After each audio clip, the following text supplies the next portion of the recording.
Hi guys, this is Miss Magranco and welcome to my channel. And for today's video guys, so ang gagawin natin is magluluto naman tayo ng kakaiba naman. So ang title talaga, ang tawag namin sa lulutuin namin is sweet nuts because nut yung gagamitin namin at saka ito yun.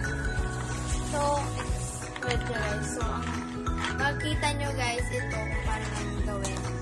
At saka kaya naging sweet kasi lalagyan namin ng sukal. So ayan na ano na kami ng kahoy. Ano na kami. So ang katulong ko sa pagluluto. So hindi ko to idea. Idea po ito ng aking pinsan.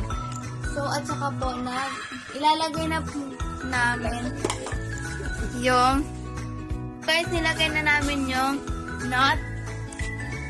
So, hindi namin siya lalagyan ng mantika.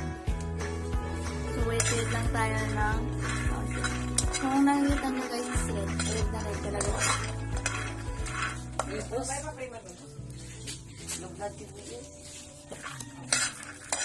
Yan. So, lang yung lugay guys is pinsan ko.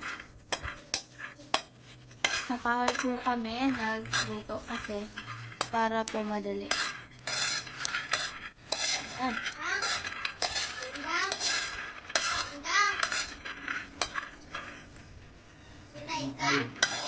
Okay, yan na. Hintay ulit tayo na naluluto. Yan.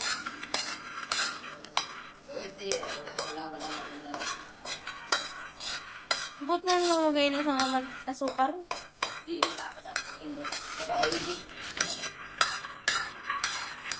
So guys, nagtataka lang talaga ako kung anong ginagawa niya. Ito. Sarap. Panatigihin nating malakas yung apoy niya para madali yung paglagay ko natin. Ayan. Ayan na guys. Iwan natin yung ganda. Naman. Ayan. Ayan natin.